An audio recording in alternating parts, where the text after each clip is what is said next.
Hola, hola, muy Hola, buenas. Bienvenidos a su podcast, Resistance Podcast. El día de hoy está conmigo Yareli, hola. Martín Ríos, y el tema del día de hoy se llama Gima para Todos, y tenemos como invitado a Arturo Camargo. Un aplauso para Arturo. Hola a todos. Hola Arturo, bienvenido. Muchas gracias por la invitación, chicos. Gracias por venir, gracias por estar aquí. Pues para empezar, queremos saber cómo empezó todo, cómo te llama la atención la esgrima histórica y cómo decidiste quedarte en ella. Es una buena historia y sucedió hace muchos años. Todo empezó en los festivales medievales, ¿no? Ahorita como que todos se ubican en el de Guanajuato, el de la Marquesa. Justamente el primer festival que yo fui fue allá en Guanajuato y básicamente un montón de chavos que no nos conocíamos nos juntamos, ¿no? Y fue así como, todos llegamos ahí, nos conocimos, nos hicimos amigos. Durante un par de años yo asistí a estos festivales que no eran tan comunes antes como lo son ahora y como que empezamos a frecuentar este grupo, no sé, nos veíamos en uno, nos veíamos en el otro. Y dentro de estos festivales pues hacían torneitos, ¿sabes? Como de pues, quién quiere pelear y la cuestión era muy improvisada. Para el tercero de estos festivales, por ahí de 2007, 2008, se me acercó una persona, Roberto Martínez Loyo, que actualmente lleva Elite Fencing Club. Él también ya tenía algo de experiencia yendo a otros eventos fuera del país y conocía a varios instructores de Estados Unidos y de Europa. Entonces decidió invitar a un instructor que se llama Scott Brown. Entonces, en uno de estos festivales nos conocemos y me dice, oye, veo que te gusta pelear, ¿te gustaría tomar un taller de esgrima histórica? En ese momento yo ya conocía los tratados, ya había foros en los que nos metíamos a platicar y podías como conocer gente que practicaba un poco, pero la cuestión era muy informal en México, ¿no? Entonces, obviamente me llamó muchísimo la atención. A mí lo que más me gustaba de todo este medio era el combate y las espadas, obviamente. Entonces, de inmediato dije, sí, sí quiero participar. Fuimos a ese taller y el platicar con Scott hace prácticamente 18 años me cambió la visión, ¿no? Porque yo me imaginaba una cosa y lo que él nos presentó fue completamente diferente, pero en un muy buen sentido, ¿no? Y era todavía más afín a lo que yo me imaginaba haciendo. Entonces nos enseñó cómo eran los tratados de combate, o sea, traía un Meyer impreso, nos enseñó videos de cómo se hacía la esgrima histórica en ese momento en Europa y nos contó que él iba a intentar hacer lo mismo en Estados Unidos. O sea, estamos hablando de hace tanto tiempo que el movimiento de HIMA, como lo entendemos hoy, no existía en Estados Unidos. Wow. Iba justamente empezando, ¿no? Nos platica cómo es el equipo de protecciones, cómo se entrena en otros países, cómo lo quieren hacer en Estados Unidos. Y pues obviamente eso me cambia a mí el chip. Y yo dije, esto está padrísimo, es todavía mejor de lo que yo esperaba. Y en ese momento dejé de lado los festivales medievales y como todos los proyectos que teníamos en ese momento para enfocarme 100% en hacer esgrima histórica. Al año siguiente yo viajo a Swordfish, eso fue 2009. En Ajá. 2010 yo viajo a Swordfish por primera vez, que en aquel entonces era el evento más grande de Europa y del mundo básicamente, y termina de cambiar mi visión, ¿no? Porque ya vivo un evento internacional con un estándar diferente al que ni siquiera nos habíamos imaginado en México en ese momento, creo yo. Y de ahí nace como la inspiración de, así es como se hace aquí, así es como yo lo quiero hacer en mi academia. Qué interesante. Y platícanos, en aquellos momentos, ¿cómo conseguías tú la información, el equipo? ¿Cómo organizabas los espacios para entrenar? ¿Cómo hacías todo eso? Pues como podíamos, creo que es la respuesta más honesta. Para empezar, no había un equipo de esgrima histórica definido en aquel entonces, ¿no? Todavía, cuando nosotros conocemos a Scott aquí en México en 2009, en Europa se estaba intentando utilizar el Shinai modificado a espada, porque no Ok. existía, o sea, existían los simuladores de nylon ya, pero no los querían utilizar para torneos, los sentían como un poco peligrosos, ¿no? Y todavía no había una distribución tan grande de espadas de acero, apenas había uno o dos fabricantes. Se empezaban a adaptar las caretas de esgrima, los cubrinucas y demás, pero no había ese equipo especializado. Y los guantes que nosotros utilizábamos eran guantes de lacrosse, guantes de hockey, no existían los gambesones como ahora los utilizamos, utilizaban chaquetas de esgrima olímpica, o sea, era como tomar un poquito de todo y armar tu equipo. Para el año que yo voy hacia Swordfish, ya se hacen de las primeras categorías de espada larga de acero y ya no se utiliza el Shinai, se utiliza la espada de nylon, ¿no? Entonces, pues fue a empezar a ver qué proveedores teníamos. En aquel entonces yo ya trabajaba con un distribuidor de Cass Hanway, que era de las pocas marcas que generaba estas espadas de acero, y empezamos a traer espadas de práctica a México, pero éramos pocos los que las teníamos, y estábamos en este limbo entre usamos el Shinai modificado o utilizamos la espada de nylon. o empezamos a traer las espadas de metal, ¿no? Y además, todavía muchos utilizamos espadas de madera para entrenar. Entonces, eso era por un lado. Después, el equipo de esgrima, pues tampoco había distribuidores, entonces había que buscar, como los que practicaban esgrima olímpica, traer las caretas. El protector de nuca no era algo que se conociera, ¿no? Había una marca de, por favor, patrocínanos All Star, y era la única que lo hacía. De hecho, ahora ya no lo hacen, pero ellos fueron los primeros en hacer un protector de nuca.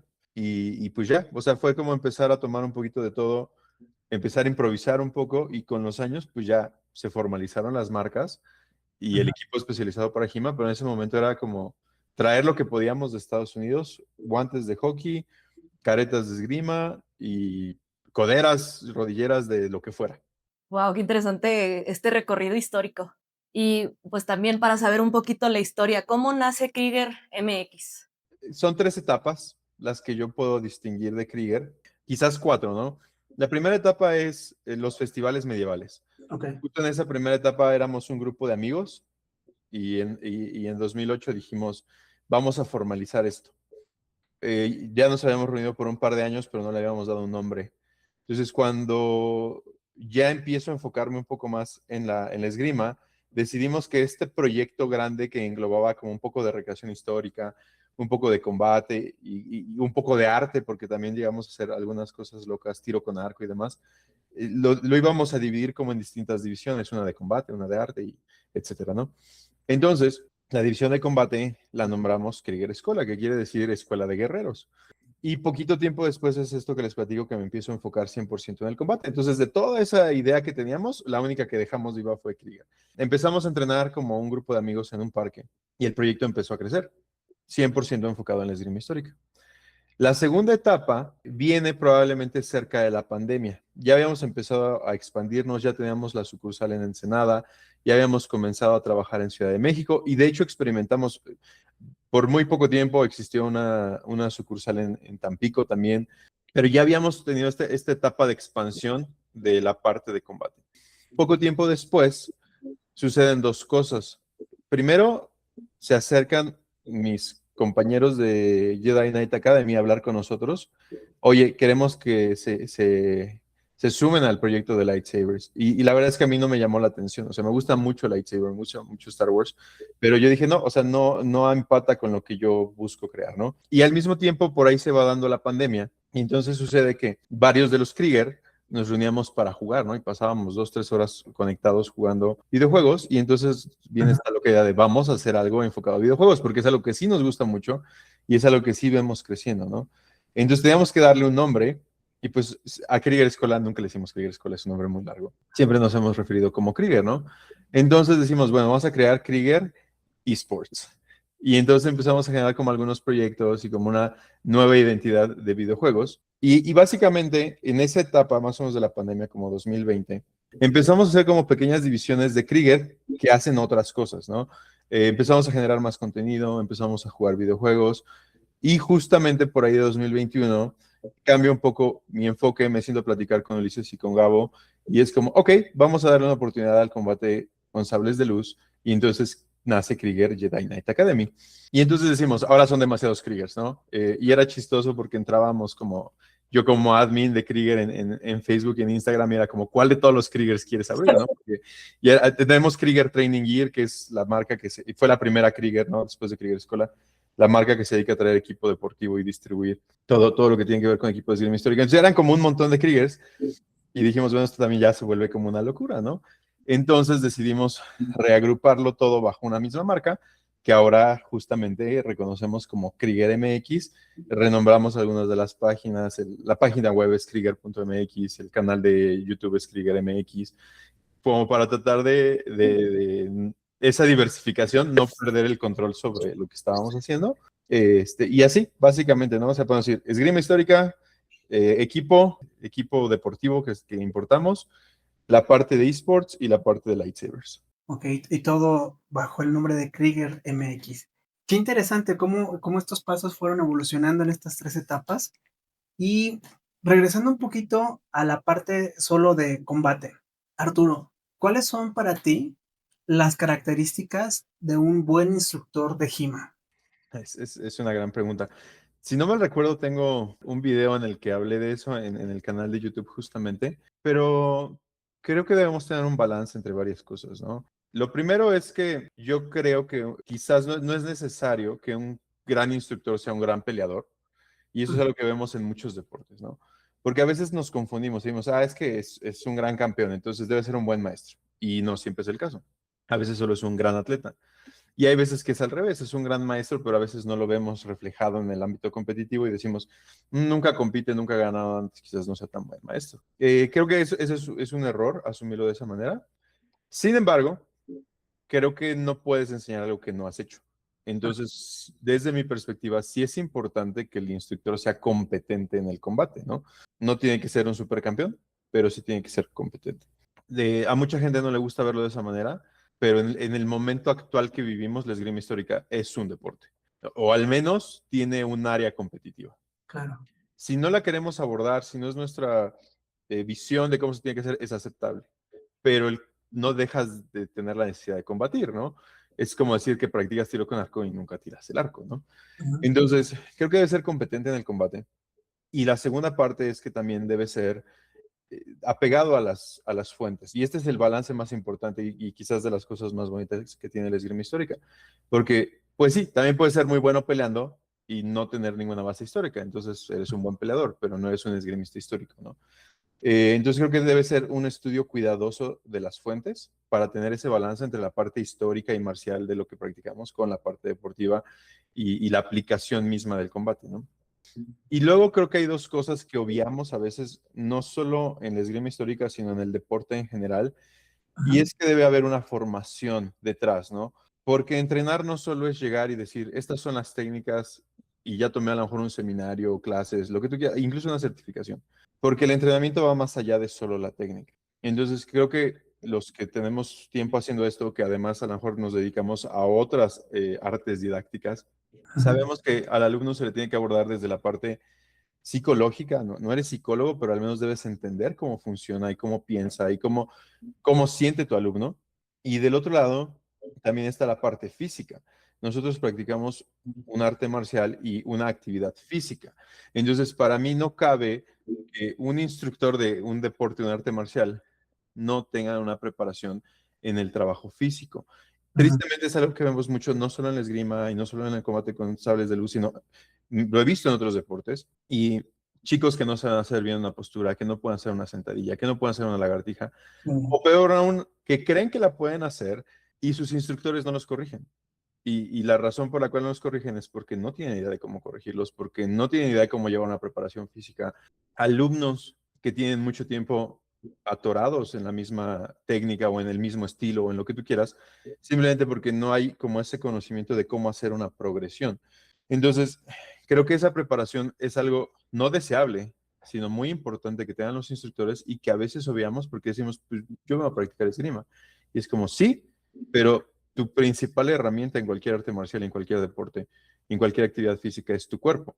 Y entonces tienes que saber entrenarlo y después tienes que saber cómo entrenar a otros en el uso del cuerpo, ¿no? Entonces, creo que tenemos que encontrar un balance entre todas esas habilidades, que son cuatro, ¿no? Esas cuatro fundamentales. El dominio del combate, el dominio de la fuente histórica, el dominio del manejo de un alumno de nivel emocional, sin ser un especialista, eso me queda claro, para eso hay psicólogos especialistas, y el dominio de la parte física y del entrenamiento físico, ¿no? Porque finalmente lo vemos mucho, ¿no?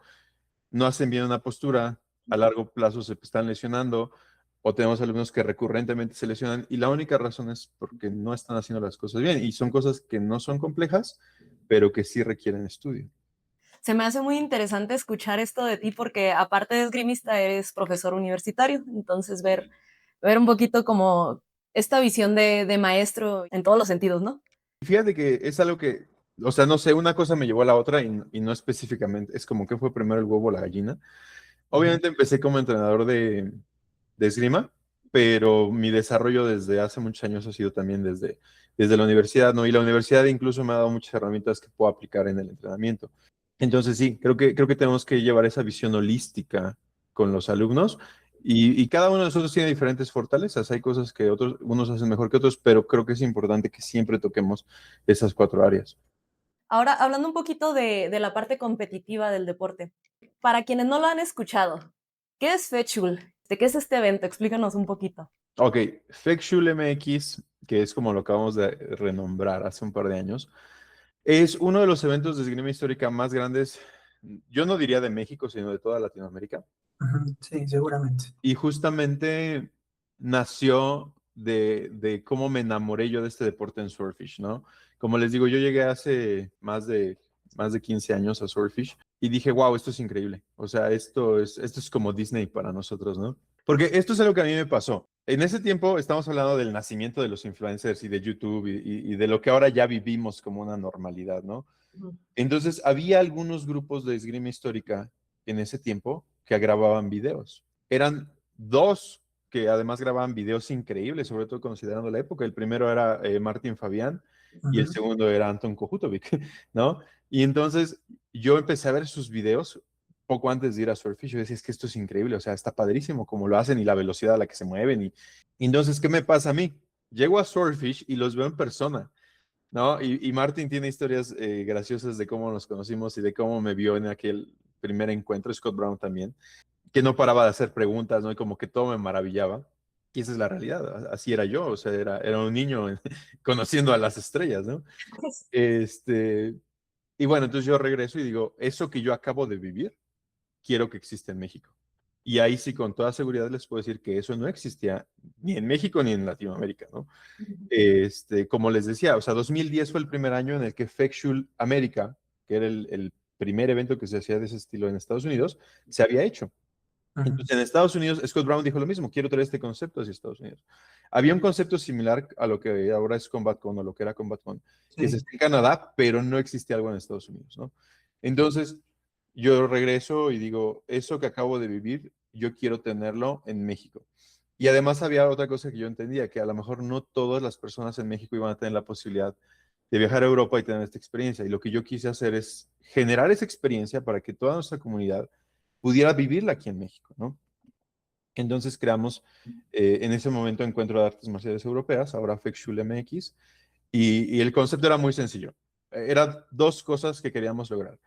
Un torneo al nivel que estábamos viendo allá, en el que pudiéramos incluir peleadores extranjeros para que se midieran con algunos de nosotros. Y en segundo lugar, un espacio en el que tuviésemos clases dadas por instructores internacionales que pudieran acercarnos a esa perspectiva de cómo estaban sucediendo las cosas en Estados Unidos y en Europa, ¿no? Ujú. Entonces, justamente uno de los sueños que tuvimos desde el primero era tener a Martin, tener a Anton, que en los últimos años han sido como recurrentes invitados que tenemos, justamente por eso, porque fueron parte de la inspiración que yo tuve en ese tiempo para empezar este viaje, ¿no? Entonces, a grandes rasgos, es el evento que reúne a la comunidad mexicana aquí en Toluca. Recibimos instructores internacionales, generalmente tratamos de traer de Estados Unidos y de Europa, y además, pues obviamente, instructores nacionales, y tenemos algunos de los torneos más grandes del país. Arturo, y organizando este evento tan grande, porque es realmente un evento muy grande, ¿cuáles son los mayores retos logísticos de tener este evento de talla internacional? Para nosotros el mayor reto siempre son los jueces. Siempre he dicho que si fuera un evento solo de clases, sería un evento relativamente fácil de crear, ¿no? Porque cuando solamente estás creando clases, es un poco, aquí están los instructores, aquí están ustedes, aquí hay un lugar, trabajen. Y obviamente tienes que armar una logística y tienes que inscribir a la gente y tienes que cobrarles porque todo cuesta, pero esa parte no es compleja. Y después tienes los torneos en los cuales todos quieren participar, ¿no? Y yo creo que si contamos la cantidad de gente que asiste contra la gente que participa en un torneo, estamos hablando que el 80% participan por lo menos en una categoría y Ujú. el 60% participan en dos categorías, ¿no? Entonces, balancear el decir, tengo un staff local que también quiere tomar clases, que también quiere pelear. Ujú. Tengo un montón de participantes que no pagan para trabajar, sino que pagan para poder vivir esta experiencia. Y luego no tengo a nadie que solo quiera ser staff, porque todos queremos ser parte, incluso yo, ¿no? O sea, es como, quieres estar ahí, quieres tomar las clases, quieres poder pelear. Y al inicio, los primeros años, era un dolor de cabeza, ¿no? Porque era como, peleas, eres juez, eres organizador, eres instructor, y entonces tienes que hacer tres cosas al mismo tiempo. Eventualmente tomé la decisión de dejar de pelear en el evento porque pues, alguien tenía que supervisar que todo sucediera y que no fuera un, está pasando algo allá y tú estás peleando acá, ¿no? Pero incluso hoy, a prácticamente 15 ediciones de haber empezado, no deja de ser un reto el tener el staff suficiente, porque a pesar de que es un evento grande, no dejamos de ser una comunidad pequeña. Eso. Y justamente al ser una comunidad pequeña y un evento grande, la gente que puede de repente decir, oye, no quiero pelear o no voy a tomar una clase, pues es poca. Entonces, balancear al staff con todas las actividades que llevamos y que además cada año sumamos más, ¿no? Entonces, de repente, oye, va a entrar el torneo de corte, necesitamos que ustedes nos ayuden, pero oye, es que tengo un alumno que pelea esa hora o yo quiero pelear en esta hora. Entonces, balancear el staff nos lleva a balancear los espacios para clases y talleres y demás. Ese es el reto más grande, ¿no? Y venimos trabajando para incluir justamente gente de otras comunidades, que sabemos que se puede llevar una experiencia valiosa de todo lo que hacemos, pero que al mismo tiempo nos dan un poco más ese aire de decir, los que vienen al evento pueden enfocarse en las clases y en los torneos, ellos pueden venir a conocer, pueden venir a disfrutar y también nos aportan en esas partes que vamos encontrando huecos. ¿Cómo ven el evento dentro de 5 años? ¿Cómo te lo imaginas? El evento dentro de 5 años, la visión que tenemos es básicamente que sea un torneo 100% internacional. En este momento, lo que hemos construido y lo que hemos estabilizado, por así decirlo, es un evento de clases y torneos en los que tenemos 1 o 2 invitados, a veces 4, que están peleando en los torneos y una gran cantidad de participantes nacionales.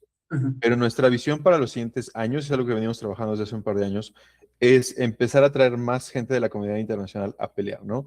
El año pasado, por ejemplo, teníamos 2 instructores y además 2 peleadores de República Checa. Hemos tenido otras ediciones en las cuales ha habido 2 o 3 peleadores de Canadá, 2 o 3 peleadores de Estados Unidos. Lo que queremos lograr es que haya 2 o 3 de todos al mismo tiempo, ¿no?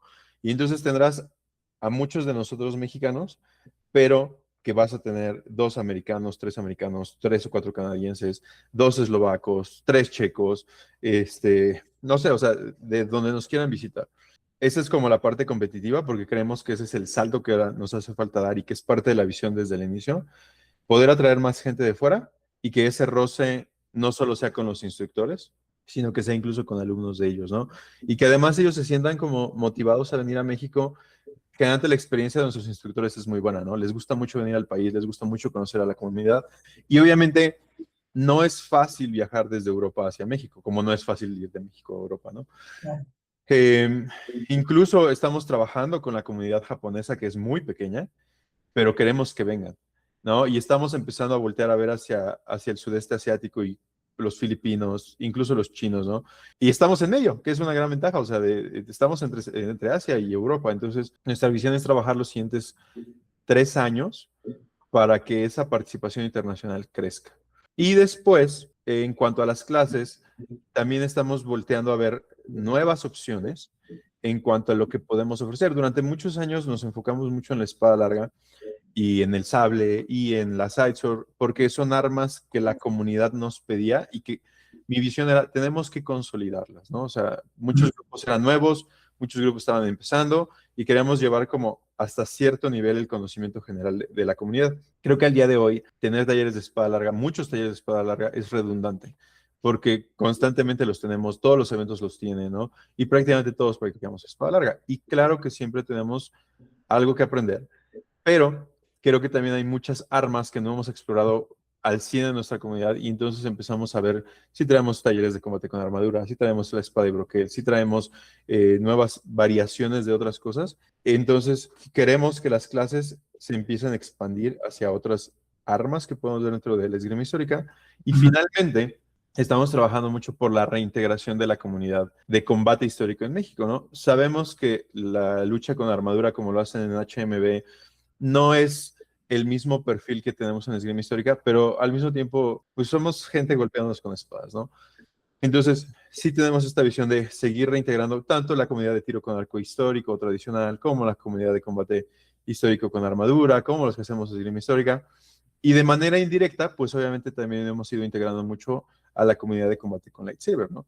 Entonces, siempre les digo, no les prometo que vamos a tener un torneo de combate con lightsaber en encuentro o en Fexul, pero siempre buscamos que esos materiales que nosotros traemos para esgrima histórica pues les aporten a ustedes en lo que hacen y en la comunidad que ustedes también construyen, ¿no?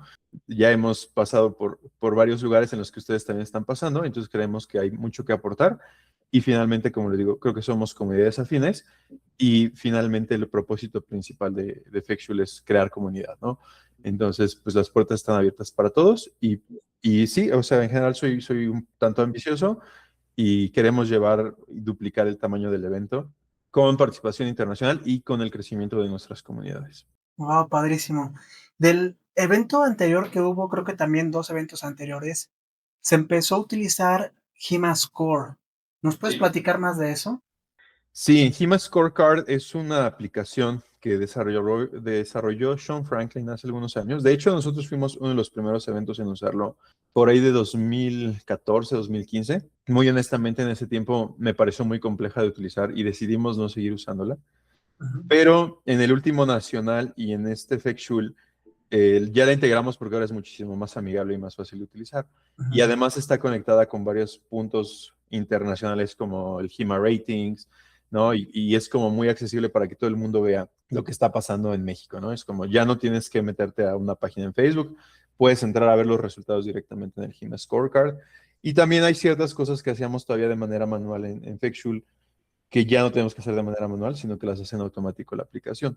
Entonces, es una gran aplicación como es como un manager de torneos Ujú. pensado en las necesidades específicas de la esgrima histórica, que concentra todo, ¿no? Desde tu reglamento hasta tus participantes, tus roles de pelea, los resultados de los roles de pelea, te automatiza los árboles de eliminatorios. Si ustedes están familiarizados con el challenge, que se utiliza mucho en videojuegos justamente, es muy similar al challenge, pero es mucho más completo que un challenge, ¿no? Porque hay ciertas automatizaciones que puede hacer pensando en las cosas específicas que hace un torneo de esgrima histórica. Y hablando de México a nivel competitivo, ¿cómo nos ves como país? Bien, o sea, el crecimiento que hemos visto en México en los últimos 10 años es muy bueno y sobre todo con aquellos que tienen más tiempo es como poder ver que hemos cerrado un poco esa brecha que hay entre los mejores de nosotros y los mejores en Estados Unidos y en Europa. El problema principal que yo veo es que no tenemos suficiente exposición, ¿no? Muy pocos tienen la posibilidad de salir del país a eventos más grandes. Muy pocos tienen la oportunidad de pelear en Europa. Y, y entonces eso nos limita un poco, porque no es lo mismo ser un pez grande en un estanque pequeño. Creo que tenemos una falsa seguridad de decir, tenemos un buen nivel, hemos crecido y es medible ese crecimiento de manera interna y como que a veces eso nos hace pensar que ya estamos a un nivel más alto del que estamos, cuando la mayoría no han sido expuestos al nivel estándar, ¿no? O sea, sí, vemos a Martin, vemos a Anton, vemos a muchos, el año pasado a Dan Prohaska, y nos damos una idea, pero creo que nos hace falta tener más exposición a más peleadores y a más torneos fuera de México y a más peleadores extranjeros en México para poder seguir incrementando ese nivel, ¿no? Pero para nada que somos malos, la verdad es que sí tenemos un nivel bastante bueno, me parece, en el país y definitivamente ha crecido y seguirá creciendo. Y nos mencionaste ya Estados Unidos, Canadá, Europa, Asia, pero no hemos mencionado todavía a América Latina. ¿Cómo percibes tú el crecimiento del HIMA en esta zona del mundo? Lento, pero muy prometedor. La verdad es que hace algunos años hubo un boom muy padre en Argentina. El año antepasado, sí, en 2024, vinieron algunos amigos de Colombia a la Panoplia, ¿no? Y justamente platicábamos con ellos. Me decían, es que hay grupos creo que en Bogotá y en una ciudad más. Y eso es todo lo que ellos saben que existe en Colombia, ¿no? Sabemos que hay un par de grupos en Perú, hay varios grupos en Brasil, hay más grupos en Chile. No estamos completamente seguros si se está sucediendo algo en Uruguay y en Paraguay, ¿no? No lo hemos visto. Por ahí está la página de Himalatam en la cual se publican algunas cosas de cada una de estas comunidades. Creo que en este momento las comunidades más activas son la argentina, la colombiana y por ahí la chilena. He visto que han empezado a hacer algunas otras cosas. Nos han invitado. Hace algunos años estuvimos en algún evento en línea en Chile también y apenas nos invitaron este año a participar en otro. Y la verdad es que es complejo, ¿no? Porque para nosotros mexicanos, movernos a Sudamérica, pues ya es también un viaje, sobre todo Argentina y Chile es un viaje largo, ¿no? Sí. Este, pero sí hemos visto ese crecimiento. hemos visto que los eventos en Argentina han crecido bastante. Y es padre, ¿no? Les decía, hace un par de años vinieron de Colombia. Cada año tratamos de hacer como esta invitación de poder traer gente más de Latinoamérica y constantemente recibimos invitaciones para ir a Sudamérica, ¿no? Por ahí Carlos Chávez es uno de nuestros mejores embajadores.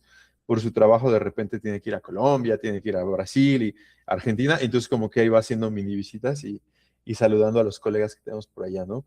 Entonces creo que enfrentan problemas similares a los nuestros con la complicación de que están tanto lejos de Europa como de Estados Unidos. Y creo que la gran ventaja que tuvimos nosotros y que aún tenemos es esa cercanía, ¿no?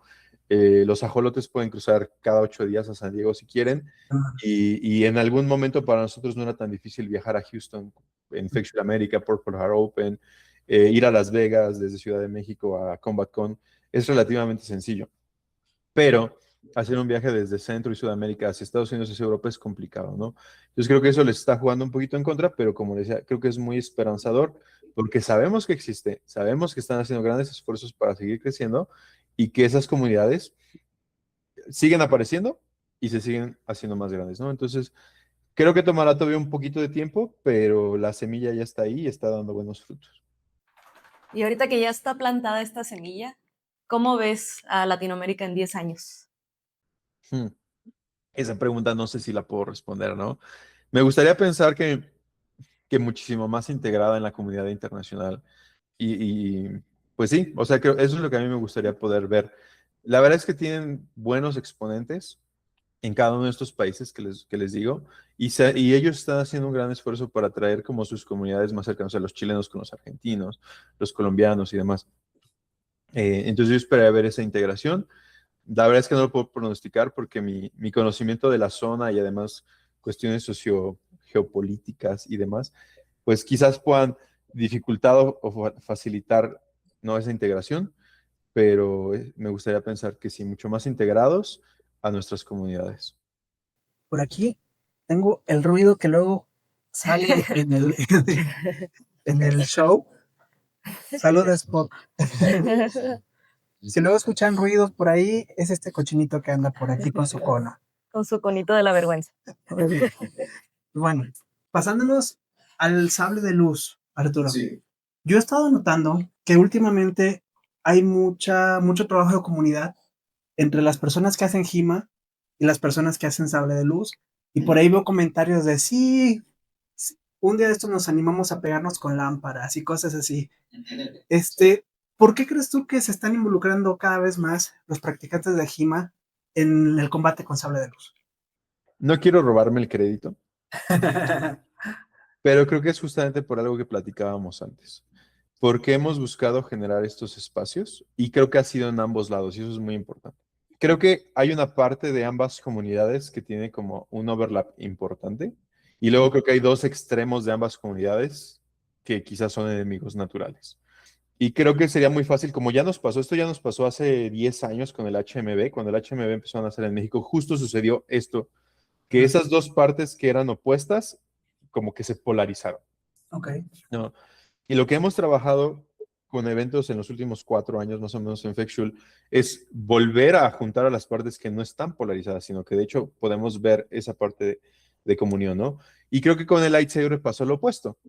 Creo que la parte de la comunidad que estuvo dispuesta a colaborar una con la otra, hicimos clic y entendimos que si somos diferentes, tenemos tanto mercados diferentes como formas de entrenar distintas, como approaches al combate que son distintas, también tenemos un montón de partes en las que tenemos similitudes y podemos trabajar sobre esas similitudes, ¿no? Yo lo veo de esta manera. En 2019 ya existía un torneo nacional de combate con lightsaber, obviamente ya existía un torneo nacional de esgrima histórica, y eran dos comunidades que no se conocían, ¿no? Y que no habían tenido como un contacto directo, al menos obvio. Y en ese torneo, cuando Arturo Medina va por primera vez, me parece que fue con ustedes allá a San Luis, o fue a Querétaro, no estoy seguro cuál, creo que fue a Querétaro. Pues hay como ese primer contacto, y entonces se empieza a trabajar de la mano entre algunas agrupaciones, ¿no? Después viene justamente el siguiente contacto, creo que es como muy claro, es cuando Ulises y Gabo se acercan con nosotros en Factual, ¿no? Y como que vienen con esta intención de vamos a hacer algo más juntos, ¿no? Y toma un par de años en los que a lo mejor no hay como mucho crecimiento en esa relación. y después sí ya la hay. Y entonces parte de la comunidad de Jedi Knight Academy se empieza a involucrar más en eventos de HIMA y nos empiezan a invitar más a sus eventos, ¿no? Ujú. Y entonces empezamos a conocer más de ustedes, ¿no? Empezamos a conocer justamente a la Resistance y conocemos a Lot Wolf y conocemos a varias academias más y a más parte de la comunidad y empezamos a entender más a la comunidad de combate con lightsabers. Y obviamente también sucede que muchos de los que practican esgrima histórica son super fans de Star Wars y entonces dicen, oye, eso está padre, yo lo quiero hacer, ¿no? Yo lo veo, por ejemplo, de una forma didáctica, para mí es muy importante. De repente algunos de mis alumnos era complejo que pelearan pronto en el Nacional de Esgrima o que fueran a competir en FECSHUL. Éramos como cautos en ese sentido. Y ahora es un poco más sencillo decirles, ok, vamos a utilizar el combate con lightsabers como un paso de entrada para que se te quite el nervio en un torneo, porque es menos peligroso en cuanto a nivel de protecciones y nivel Ujú. de peligro, ¿no? Que puedes de recibir un golpe, etcétera. Y entonces también nosotros estamos acercando un poco a nuestra comunidad hacia ustedes. Y obviamente no todos los grupos de lightsaber se han acercado, ni todos los grupos de HIMA se han acercado, pero el ir generando esos espacios, que la Resistance slash Spectros haya empezado a venir, ¿no? Y varios de estos grupos, ahora Lord Wolf también está viniendo, pues nos facilita mucho. Y además hay algo que me encanta de la comunidad de lightsaber, que creo que en algún momento nos falta un poquito más en la comunidad de HIMA, y es que tienen como esta gran voluntad por aprender, ¿no? Y entonces se acercan a la tradición japonesa y aprenden de los japoneses, y se acercan a la tradición china y aprenden de los chinos. Y se Ujú. han acercado a HIMA con una gran disposición por aprender lo que la esgrima histórica les puede enseñar, ¿no?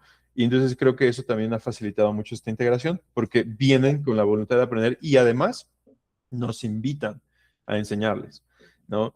Entonces es padre de repente decir, oye, vamos a San Luis, vamos a Ciudad de México, vamos a Querétaro a ver talleres de esgrima histórica, porque la comunidad realmente está interesada en aprender, ¿no? Entonces creo que esos han sido factores clave que nos han permitido acercar a ambas comunidades. Y en el GIMA, ¿cuál ha sido tu experiencia más importante? ¿En qué sentido? ¿Alguna experiencia que ahorita te salte, algo significativo en tu vida, a lo mejor que haya marcado tu camino como dentro de... Creo que número uno, definitivamente Swordfish 2010. O sea, ese evento fue el que plantó la semilla de lo que hoy es, ¿no? O sea, lo que hoy es Krieger Escola, lo que hoy es Factual MX, lo que hoy es una gran parte de la metodología de entrenamiento que nosotros utilizamos, de muchas cosas que construimos y deconstruimos en México. O sea, hay cosas que no funcionaron, pero que partieron de esa semilla, ¿no? E instructores que hemos invitado, filosofías que tenemos, nacieron de ese encuentro, ¿no? Ese es uno. CombatCon 2017, si no mal recuerdo, fue el año en el que quedé en segundo lugar en CombatCon, Ujú. a 7 puntos del primero. Ambos llegamos invictos a la final, Ajá. ¿no? Y ambos veníamos cada quien de su lado y como que toda la gente estaba ahí como expectante qué va a pasar en la final. La verdad es que fue una final muy inclinada hacia un solo lado y no fue el mío. Pero fue una gran experiencia y otra vez fue como una semilla, fue como esa otro parteaguas, ¿no? Este, creo que actualmente los que han peleado con nosotros en Toluca y que conocen más o menos el estilo de pelea que tenemos en Krieger, podían identificar como uno de nuestros movimientos insignia la estocada, ¿no? Y es como, nos gusta mucho estocar. En 2018 yo no estocaba. Perdón, en 2017 yo no estocaba. Mi combate era diferente. Y lo que sucedió es que en Combat Con ese año yo perdí con 3 estocadas Ujú. y yo sabía que eso es lo que iba a hacer mi oponente, ¿no? Y son de esas veces que sabes que lo va a hacer y aún así no tienes la capacidad para responder, ¿no? Entonces yo volví de ese Combat Con y dije, esto no puede volver a suceder y tengo que desarrollar una herramienta más en mi sistema de combate, ¿no? Ese mismo año creo que gané mi primer nacional en México con 3 estocadas a Carlos Chávez, ¿no? O sea, fue 2, 3 meses de enfocarme en ello y empezamos a desarrollar como a los chicos también en esa habilidad, ¿no? Que a lo mejor no habíamos trabajado lo suficiente hasta ese momento. Y no es que no la trabajáramos, es que no la habíamos incorporado más allá de vez en cuando entrenarla, ¿no? Y también recuerdo mucho que en algún momento León Vanega se me acercó y me dijo, qué bueno que tu gente ya estoca, ¿no? Y actualmente, pues es algo que le ponemos mucho más énfasis de lo que habíamos hecho antes, ¿no? Entonces, CombatCon también fue un momento importante. Y creo que hay más, creo que hay muchos más, pero esos dos eventos marcaron un poco como lo que hoy es y lo que hoy hacemos. Y creo que son más significativos, ¿no? Porque te puedo decir, pues sí, mi primer torneo nacional en espada larga también fue padre. Mi primer campeonato nacional con espada de broquel creo que fue el primero en 2016. O sea, son momentos que obviamente son significativos, pero esos dos eventos sí marcaron mucho mi forma de ver el combate. Oye, ¿y hay alguna expectativa cuando vas al extranjero de el mexicano? Te voy a contar una historia mía. Yo el tiempo que estuve viviendo en Madrid me fui a tomar clases de box en una academia y me daba mucha risa que cuando empezamos a hacer sparring se empezaban a juntar así todos los de la academia y estaban, mira, va a pelear el mexicano, el mexicano, el mexicano. Yo así de, o sea, simplemente estoy haciendo box, no estoy haciendo nada fuera de otro mundo, pero les llamaba la atención. ¿Contigo ha pasado algo así? ¿Has escuchado algo? No, creo que es un poco al revés, creo que es un poco la sorpresa de, en México hacen esgrima histórica, y el año pasado que estaba aquí Ana Stankiewicz, lo platicábamos en ese blog que no la hizo tan famosa por las razones correctas, Sí. ¿no? Que fue muy controversial, pero a mí me gustó, digo, a lo mejor dijo cosas que no queríamos escuchar, pero que era importante que escucháramos, y era una de las cosas que ella le comentaba en una de las entrevistas que me hacía.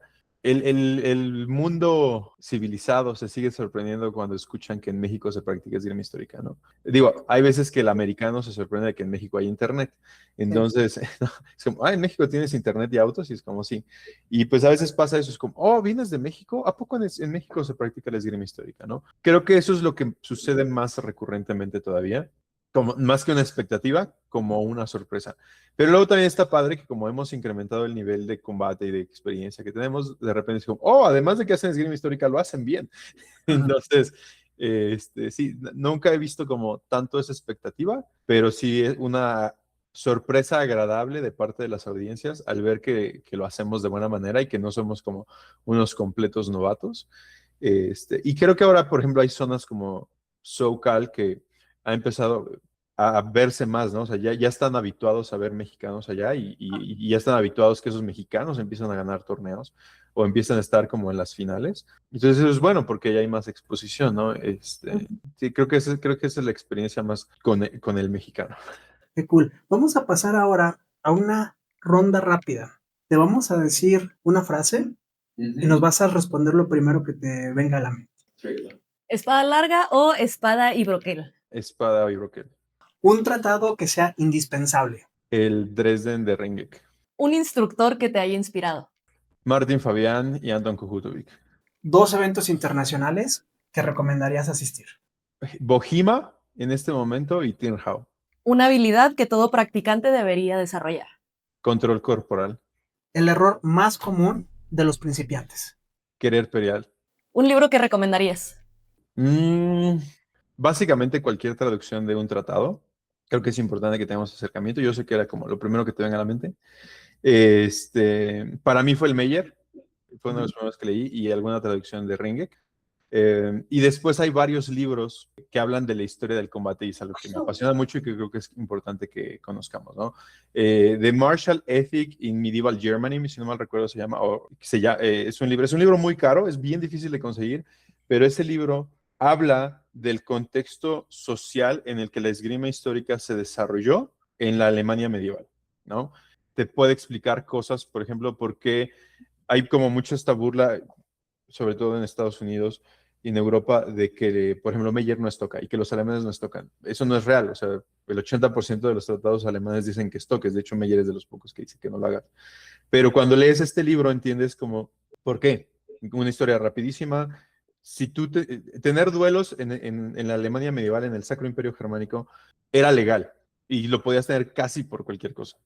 Entonces, si no te gustaba cómo te había visto alguien o habías tenido alguna disputa por tu pareja o lo que tú quieras, ¿no? Como defender el honor, tú podías retarlo un duelo, pero no podías estocar, porque si tú lo golpeabas en la cabeza y a los 3 días moría por una infección o lo que tú quieras, era lo que nosotros consideramos homicidio culposo, ¿no? O sea, sucedió y ni modo, era un duelo, estaban los dos de acuerdo y pues ni modo, se murió, es válido.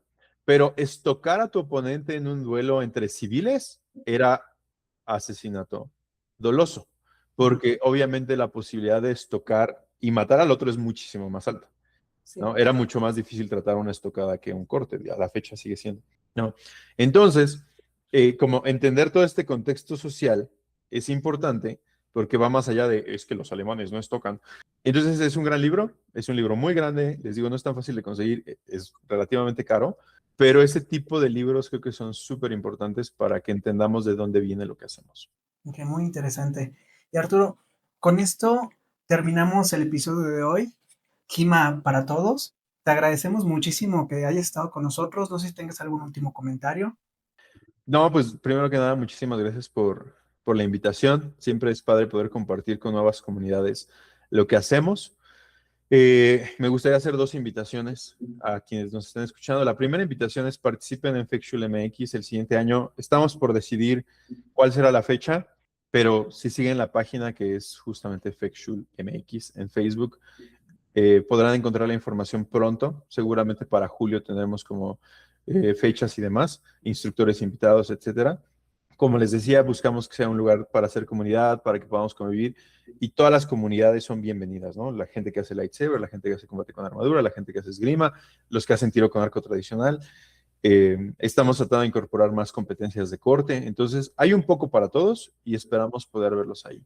Y la segunda es invitarlos obviamente a conocer mis redes sociales. En YouTube nos encuentran como Krieger MX y en TikTok y en Instagram me pueden encontrar como Sir Arturo Camargo. Entonces, pues nada, esas son las dos invitaciones que hacemos y pues muchas gracias otra vez, chicos. Gracias. Hasta la próxima. Hasta la próxima, síganos.